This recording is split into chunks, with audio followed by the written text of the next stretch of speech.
when the world of virtual reality arrived in the way it is today, we looked at a whole bunch of different ways that we could use the technology to better the community. Obviously, there was video games, there was communication, but one of the areas which has been growing in popularity of late is training different areas of the community to do things better. Now, one of the companies on the forefront of this exploration, if you like, is Real Response. They're a training company that has begun or adapted virtual reality to assist the way they train people. And Motti Blum is the co-founder and CEO of Real Response. How are you, Motti? Hey, Charlie. Yeah, I'm good. How you doing? Yeah, good. So VR as a training tool, just sort of stepping back for a minute, how much further does it help you take training than not having access to the technology? Basically, it allows us to simulate anything, and it allows teachers and educators and trainers to immerse students into any environment and allow them to practice whatever skills they're learning in that simulated environment that can actually be quite realistic. So it's an incredibly powerful tool to use in education. We've been using simulation in ourselves for a long time, and simulation is not a new thing, but VR really allows you to scale those simulations and expose more and more people to those simulations. Every year, the technology improves. We've gone from the earlier days of having a cable plugged in to the headset, to having a wireless headset, backpacks that we can walk around the room, basically all sorts of sensors that we'd have to be in a particular location of, to essentially no sensors. How has the advancement of the technology actually helped you with improving the training that you're doing? Oh, it's made a massive difference. I mean, VR as a training tool has been around for decades even. We ourselves, got involved in this space in around, 4 or 5 years ago. And even in that period of time, it has come a hell of a long way. And as you said, Charlie, initially, we were using headsets that had to be tethered to a gaming computer, a powerful gaming computer. You needed to set up tracking devices around the room. And it was also very expensive, because not only did you have to purchase the headset, but you also needed to purchase a powerful computer to be able to facilitate the use of that headset. So now we're using a standalone device that doesn't require a computer, that doesn't have any setup, that's literally, you literally put it on your head and you're immersed into another world. There's no cables. So it makes a huge difference, both in terms of ease of use and then also in terms of cost. Because as a training tool, often VR is best suited to scenarios where you're training lots and lots of people. And it's not cost effective if you have to purchase, multiple computers and multiple tethered headsets. And being able to purchase a device like the Oculus Quest or something like that is wireless and that only costs about $600, it really allows you to scale that training through a large organization. Part of the cost of training as well is having access to the student. If you are trying to train people who are not in the location where you are, you have to either get the student to the location to train them, or you have to get the mechanism of training to the student. I would imagine sending a set of goggles out to somebody, giving them some instructions on how to put it on, and then join the training regime would be a potential opportunity. Yeah, exactly. And look, the notion of being able to train remotely is not a new thing. I mean, we've all done heaps of e-learning packages, and universities are using remote learning, and especially during this period, we've seen schools and all sorts of organizations adapt and start using remote training in different ways.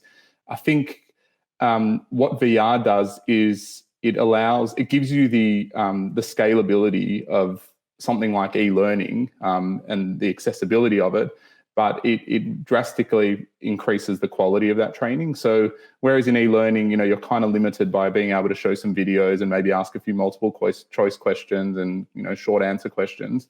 in VR, you can actually immerse people in a real world scenario. So as an example, we've done a lot of training for paramedics.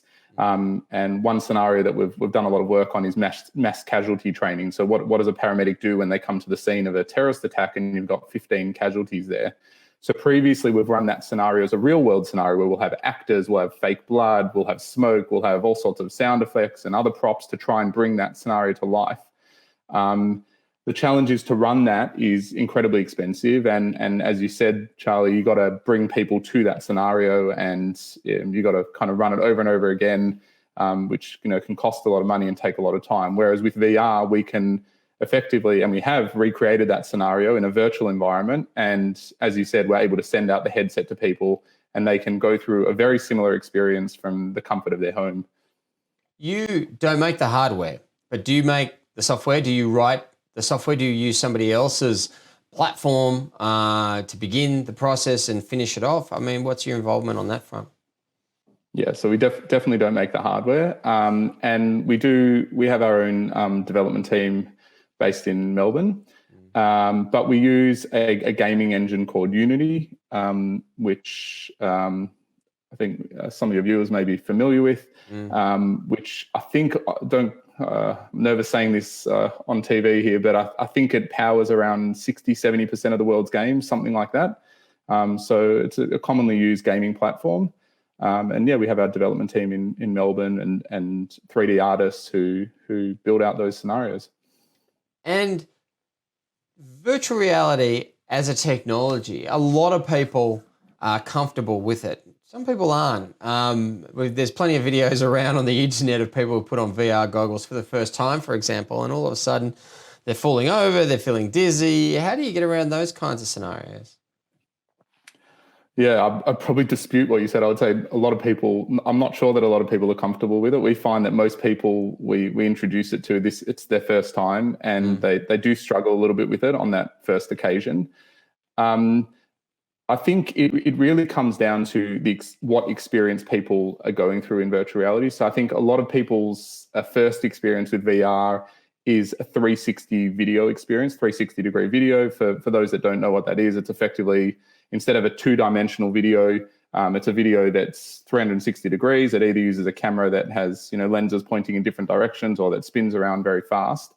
And many people have gone through like the YouTube 360 roller coaster ride. And the challenge with that is that you're moving very fast in that virtual environment, but you're in the real world, you're actually standing still. And that can make people feel quite nauseous. What we do is our scenarios are not 360 video, they're all animated. So they're more like a computer game type experience that people would be familiar with.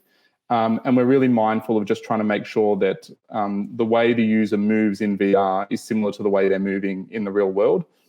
And then if they do have to move a longer distance, instead of just moving them in VR whilst they're still stagnant in the real world, we'll use something called teleporting, which is basically just jumping. So the frame kind of stops and they move to the next spot, which really helps reduce nausea in VR experiences. And then the other big thing is as technology has evolved and frame rates have increased and things like that, it's really reduced those issues around nausea in VR. How far can you go? Because you mentioned training paramedics, for example, and those kinds of things. I mean, where do you see the ability to train people using VR technology going over the next 5 years? Because I imagine if you sort of crack this nut, you will be able to move into a whole bunch of areas where you can now train people that you've never considered training before. Yeah, I mean, look, that's the beauty of VR, that anything's possible. The sky's the limit. If we want to simulate an alien invasion in Sydney on the Harbour Bridge, we could do that in VR, which would probably be difficult to simulate in the real world. So really anything's possible. I think the questions that we're asking ourselves as a training provider is we want to make sure that there's a value in using VR, that it's actually enhancing the quality of training. So as an example, we do a lot of first aid training. And, we've toyed with the idea a lot. Should we be using VR to train first aid? And the conclusion we've come to at the moment, and this might change, but at the moment is that actually using a mannequin and using some basic props like, a bit of fake blood and some smells and sound effects and stuff like that is actually more effective than using VR. So we haven't created a CPR scenario within VR because we actually think you can do a really good job of simulating that in a scalable and affordable way in the real world. So I think the big question is we're trying to identify areas that are challenging to train in the real world. They're challenging to scale. It's expensive to scale them, and areas where there's current deficiencies in the quality of the training. And they're the areas that we're trying to utilize VR to try and solve those problems. I do think, as you alluded to in the question, I think VR is going to become more and more common in all sorts of education and training. And because I think it's just such a powerful tool, and that ability to be able to immerse a learner in an environment without putting them in any risk, at minimal cost, at any time, at any place, I think that's going to be something that's going to be utilized by all sorts of education providers in the years to come. Well, one thing that is for sure, the quality of the VR technology is not stopping. It keeps jumping forward at a great speed, and we look forward to seeing what happens there. It's great to see or get an insight into how this technology is helping train future experts in their respective field. Motti Blum, CEO, co-founder of Real Response. Great to have a chat to you today. Thank you for taking us through all of that. Thanks, Charlie.